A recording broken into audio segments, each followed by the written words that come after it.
All right, let's go ahead and pray and then we'll start. Lord, thank you so much just for this opportunity. Thank you for this time. Thank you for who you are. Thank you for your word and the information it gives to us concerning not just things that have occurred, but also things to come as well. May this be beneficial and profitable, and may you be glorified overall in this. For it's in your son's name. Amen. Okay. So we are continuing our discourse in chapter 7 of Daniel. And last week we only just looked at I think it was just 3 verses or 3 statements of Daniel as well. And I tried to at least underscore that this is indeed a prophetic book, but it's also a book of past history as well. That we have to keep this in mind as well, that these things took place in real time, in real history. And so to ground us and center us in the fact that this is indeed a book concerning the events of the future, we also have to recognize that this isn't just fanciful writing. This is something that took place in history in real time as Daniel was living. We are now returning back to the Babylonian Empire in chapter 7. And I referenced the fact that this is probably a literary device by Daniel, that, history, we see history very linearly, which is good. But at the same time, we find that in the scriptures, sometimes they go back and fill in gaps that are important that have happened in reference to the past. I referenced several examples last week where that's the case. So now we're going to the time of Belshazzar and the first year of his reign, right? Which is under the Babylonian Empire, respectively. Taking a look at the timeline that where we are right now, again, we are within the time of Cyrus the Great and his reign between 559 and 529 BC. During this time, Darius the Mede is the co-regent who becomes the ruler of Babylon during 539. That's when he starts his co-regency in Babylon. Okay. And Daniel is now 64 to 65 years of age, respectively, during this time.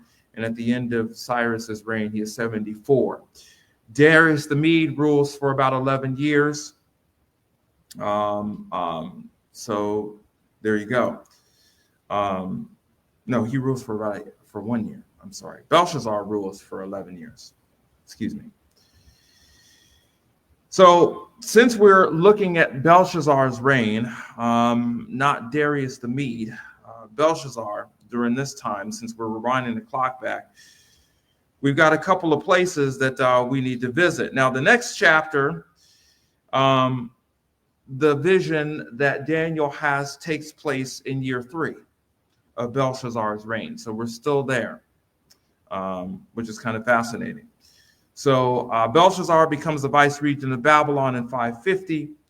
And then Daniel is given the vision or the dream of the Lord in 549 during that time.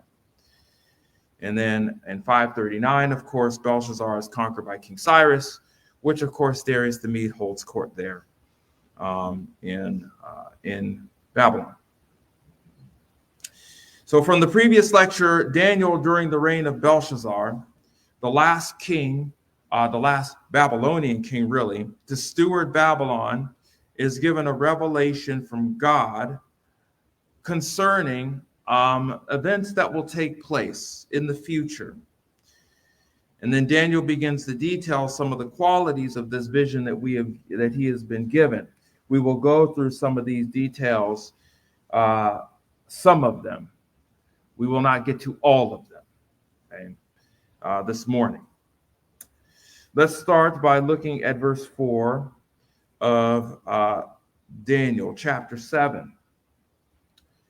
It says the following concerning the creatures or the beasts that arise from the great sea. It says, the first was like a lion and had the wings of an eagle. I kept looking until its wings were plucked, and it was lifted up from the ground and made to stand on 2 feet like a man.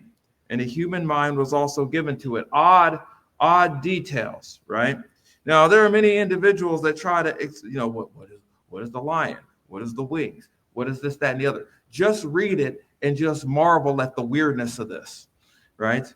We haven't gotten the explanation of any of these yet. We're just admiring the details.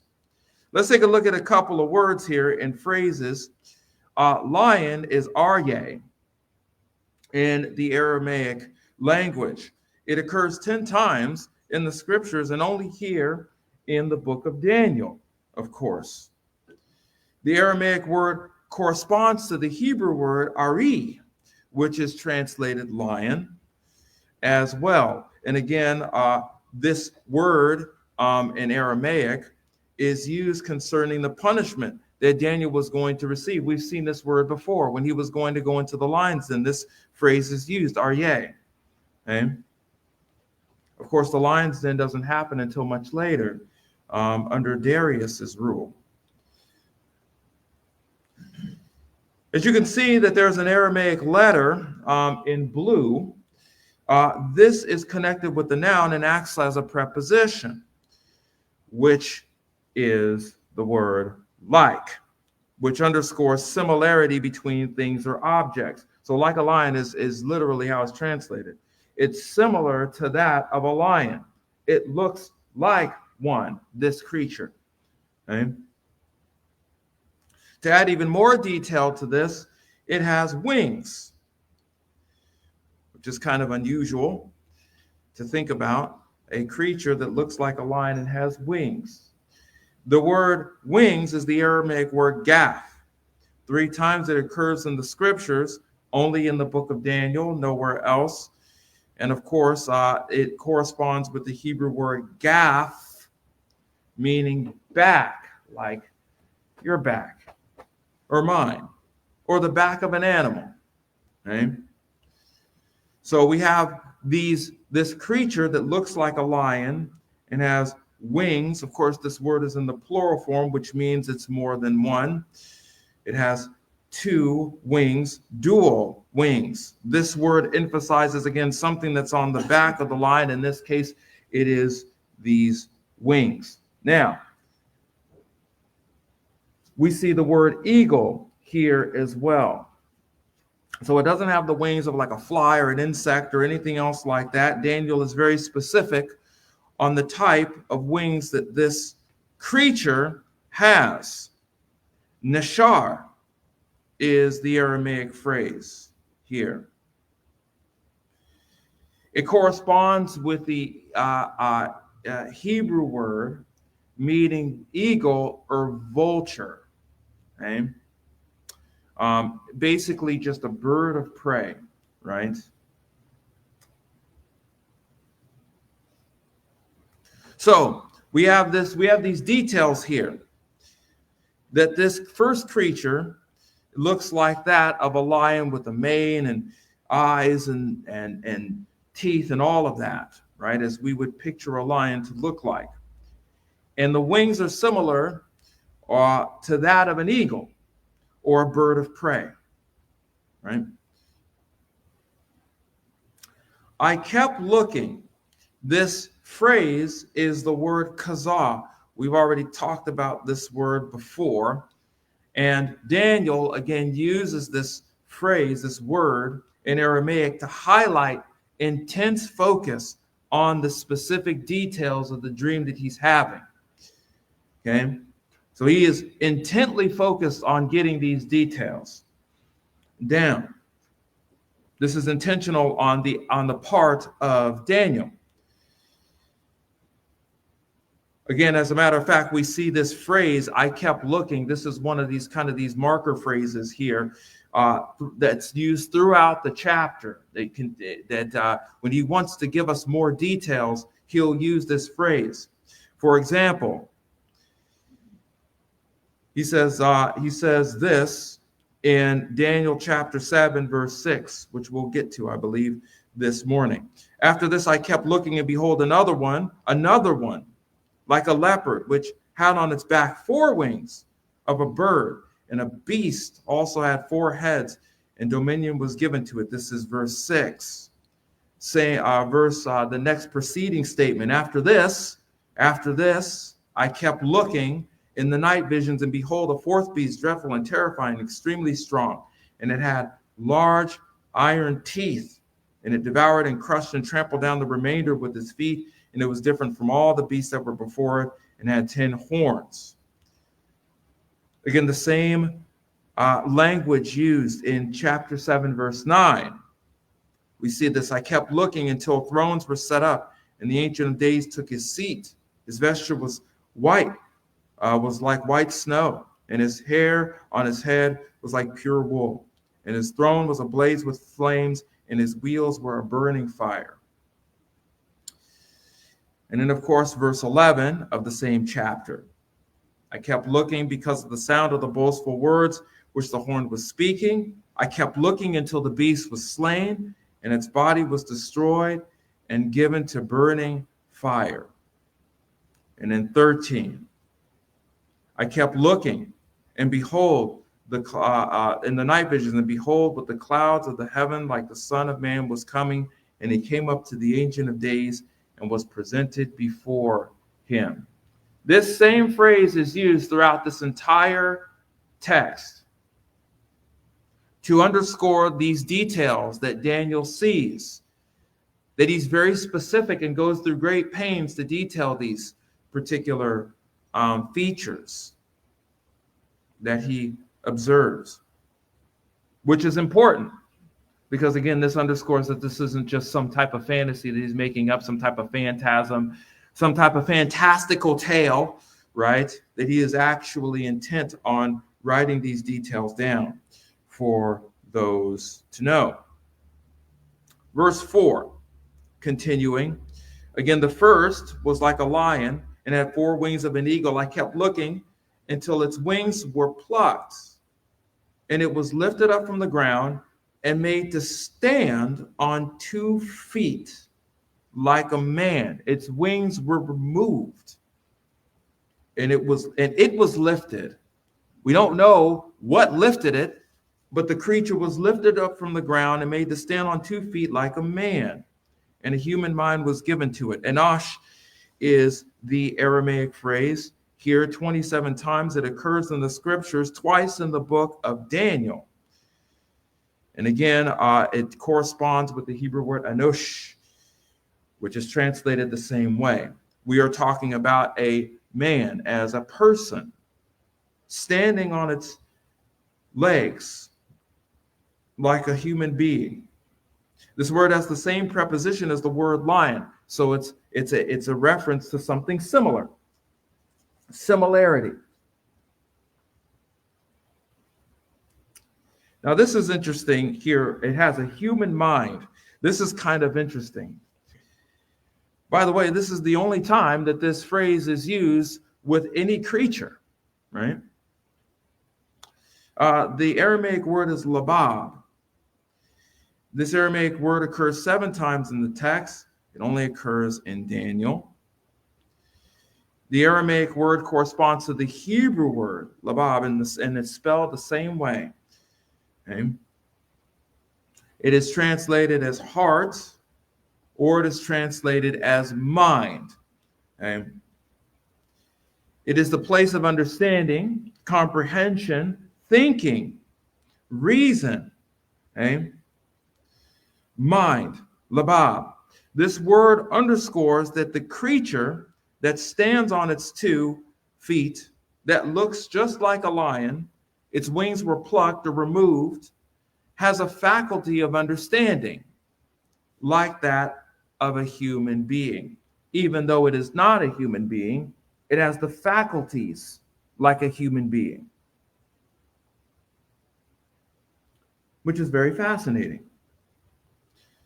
So let's break down some of the features that we see of these, at least the first one. One, it looks like a lion.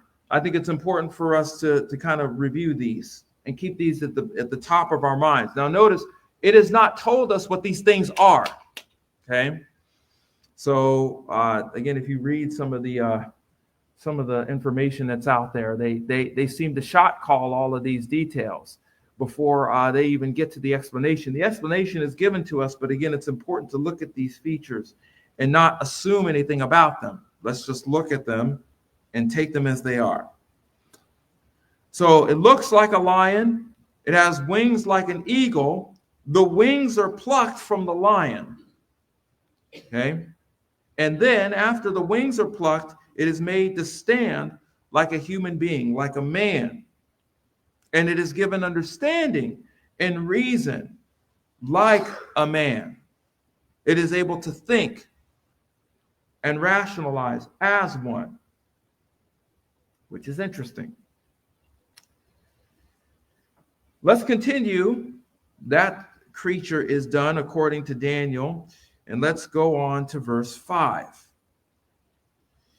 And behold, another beast, a second one, resembling a bear, and it was raised up on one side, and 3 ribs in its mouth between its teeth, and thus they said to it, arise and devour much meat. So we are given another picture of a second beast, and we are told to focus using the word aru, or behold.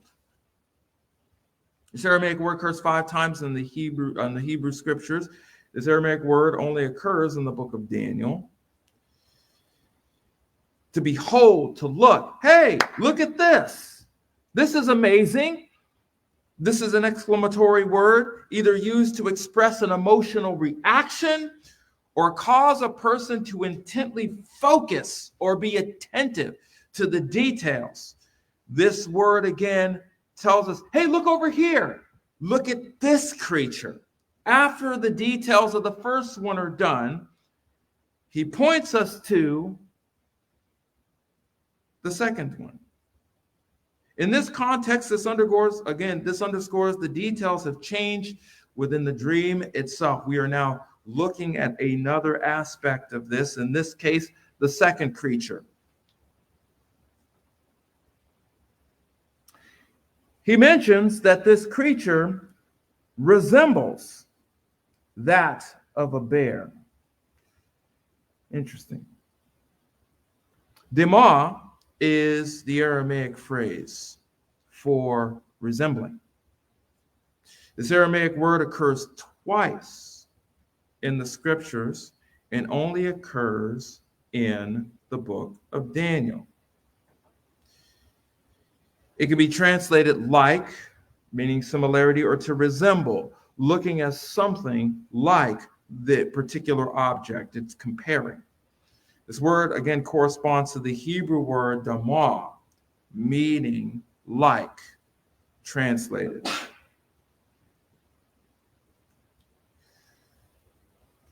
Matter of fact, we've seen this word before if you turn to Daniel chapter 3, all the way back in Daniel 3.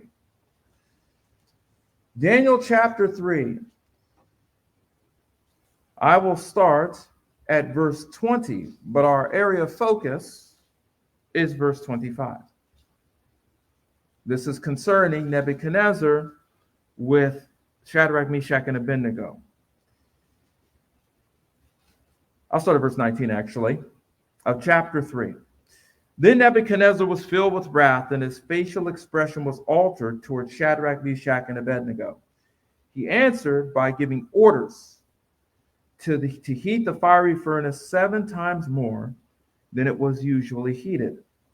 He commanded certain valiant warriors who were in the army to tie up Shadrach, Meshach, and Abednego in order to cast them into the furnace of blazing fire.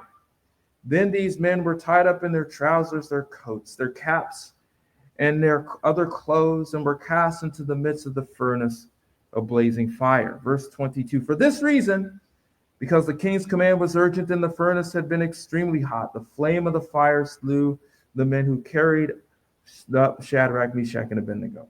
But these 3 men, Shadrach, Meshach, and Abednego, fell into the midst of the furnace of the blazing fire, still tied up. Verse 24, then Nebuchadnezzar, the king, was astounded and stood up in haste, and he said to his high officials, was it not these 3 men that we cast bound into the midst of the fire? They replied to the king, Certainly, O king. He said, Look, I see 4 men walking about in the midst of the fire without harm, and the appearance of the 4th is like a son of the gods. His comparison, like, is this word here. It resembles one of the son of the gods. Okay?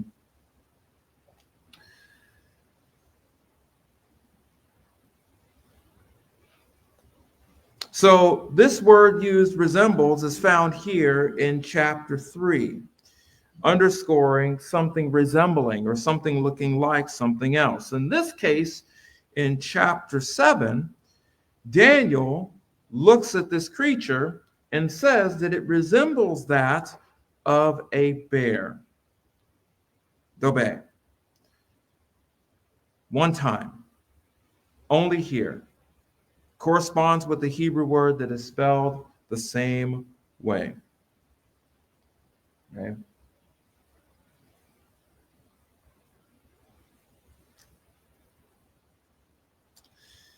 Let's continue here. It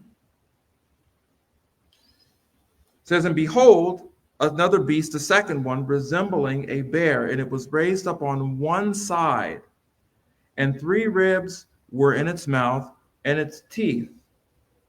And thus they said to it, Arise and devour much meat. So Daniel wrote that this bear was raised up on one side.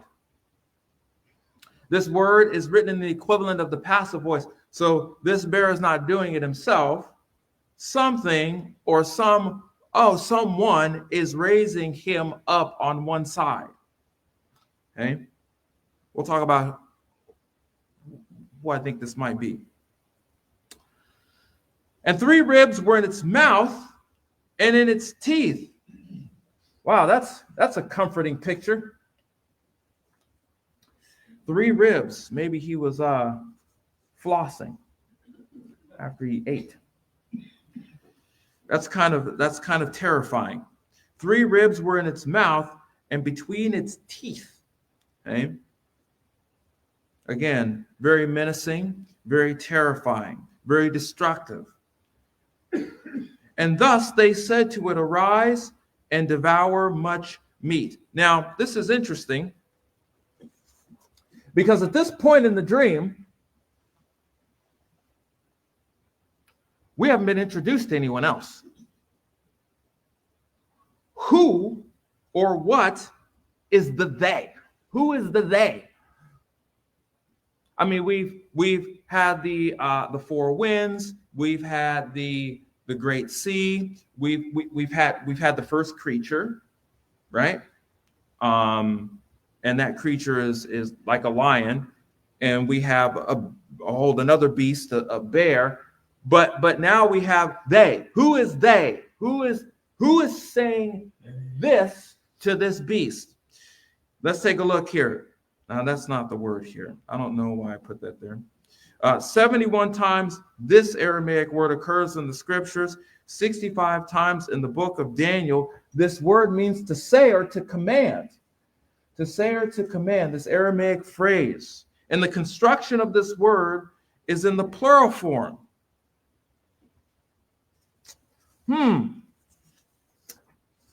Who is this? Or what is this? I also believe that the people or the individuals who said this to this bear is also the ones who raised him on one side as well. I have an answer for this. I will attempt to try to flesh this out later on when we get there. But if you read ahead, as a matter of fact, in chapter 7,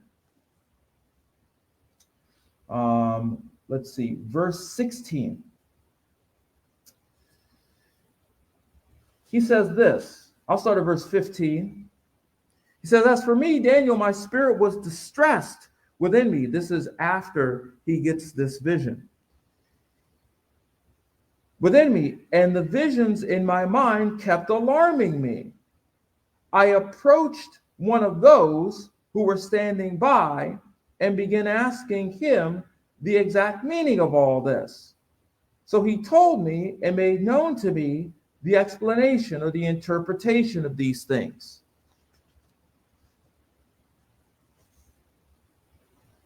According to the immediate context of the passage, it would seem that the Aramaic word they spoke within this text references the one that was standing by. This is found in chapter 7, verse 16. That there are attendees within this dream that Daniel is seeing. The Aramaic phrase, the one standing by, is a verb. And it's participle active. And it's, by the way, there's a definite article there as well. So this is referring to their status as standing by. They are attendees. Okay? They were there the whole time that Daniel was there, watching this, seeing this, observing this. So it refers to their constant state of standing amidst Daniel. Additionally, the Aramaic word is constructed in the plural, very similar to this phrase here, they spoke, telling the bear-like creature to consume or eat much meat. And I would say that they were possibly the ones that had this bear stand on one side also. Okay. So again, Daniel is recounting these attendees or these individuals that are there, kind of maybe perhaps showing him what this is about. And he goes to these attendees later on after he gets this full vision in this picture and begins to ask them the explanation of said vision that he just had. He goes to one of them. So with that being said, let's look at the details of the second creature. First, this creature resembles that of a bear. It's like a bear. Okay? It is raised on one side. Okay? It has ribs in its mouth and ribs in its teeth. So it's chewing on bones, essentially. Okay? And it is instructed by, I believe, the attendees that are there amidst Daniel to consume meat, to devour much meat. Again, terrifying individuals here, or terrifying creatures. Let's continue in Daniel 7, chapter 7, verse 6. I'm sorry. It says, after this, I kept looking. Again, that same phrase here. We are now switching and looking at different details. And behold, again, same phrase, aru, causing intent reader to focus. Another one, like a leopard, which had on its back 4 wings of a bird. And the beast also had 4 heads, and dominion was given to it. Daniel continues to give new details, again with the Aramaic phrase athar dain, which is translated after this. We see this again in various passages also when it refers to the vision or the dream that Daniel is having and experiencing. Again, I kept looking, and behold, this same, again, phrase is used in the previous verse, and Daniel writes that he continues to intently focus on the details and indicates the reader to focus intently on the details of the statement. I must underscore this. He has not told us what any of this is yet. We are just detailing this. Again, it's not, we don't know what all this means. So again, looking at the details as they are. The word leopard is the Aramaic word nemar. It occurs here in the scriptures one time in the book of Daniel. Again, this corresponds with the Hebrew word very similarly, namer, which is translated leopard. And of course, it is explained in that sense. The Aramaic, again, word or letter or symbol, again, is connected with this noun as well, which underscores similarity. So it's not like a leopard specifically, but it looks something like it. It's associated with it. The features are the same, similar to that of a lion and very similar to that of a bear. Okay. Daniel mentioned that the leopard had on its back, gaff, 4 wings. This is the same word that is used in Daniel 7. The other creature had 2. This one has 4. It says the beast also had 4 heads. My goodness. Again, these details are unique to this particular creature. I can see why this bothered him so much. I mean, give me this vision, you'll never see me again. You know, I'm out of here. Resh is the Aramaic phrase. I'll probably be put in a straitjacket. I saw this. No, you didn't. It's time to call the paddy wagon and send your way. Resh is the Aramaic phrase here. 14 times it occurs in the scriptures, 13 times in the book of Daniel, once in Ezra. It can mean head, referring to a physical head, or chief, referring to a particular position, the superior position. Okay? This word in this context refers to the physical head of a person or the physical head of an individual. So this creature has 4 wings on its back, like a bird, and it is given 4 heads, like an individual, like a person. Okay?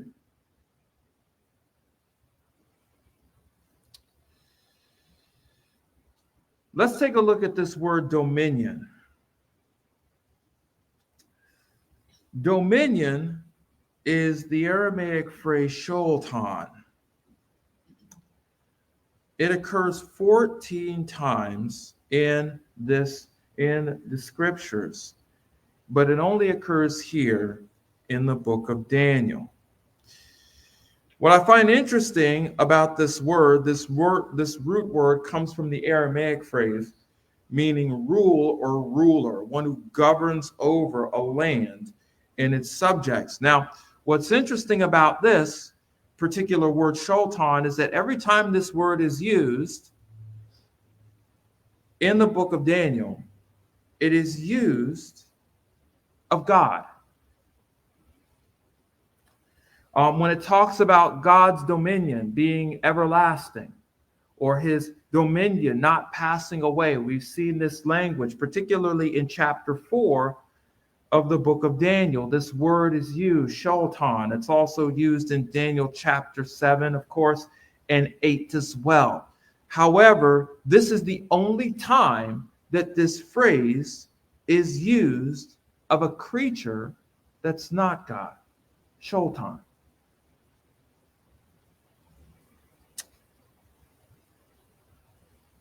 That's fascinating. So dominion was given to this creature, this weird creature with 4 wings on its back and 4 heads, and that resembles a leopard.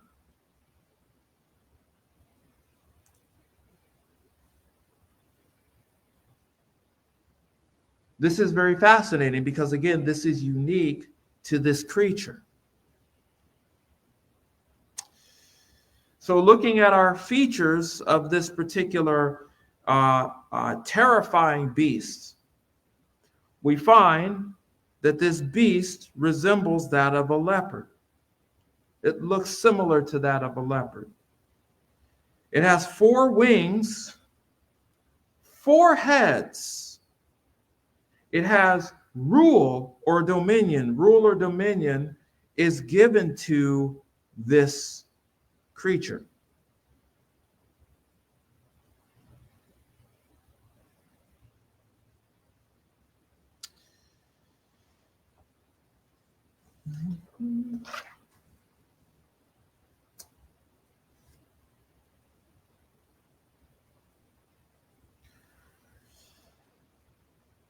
Daniel, throughout this text, is giving readers, us, you and I, concerning the creatures that are underscored in this vision. Again, notice that he has not told us any of the explanation. He's just laying out details, right?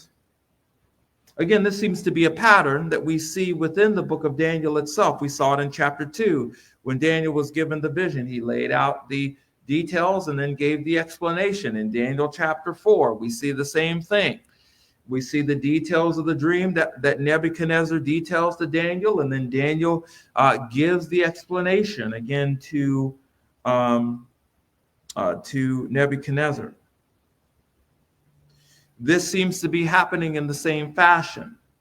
We have not been told yet what these things are. Now, if you want to know what these things are, you can read ahead, of course. But to underscore this point, we ought not to go past this, right? And try to explain it without reference to the text.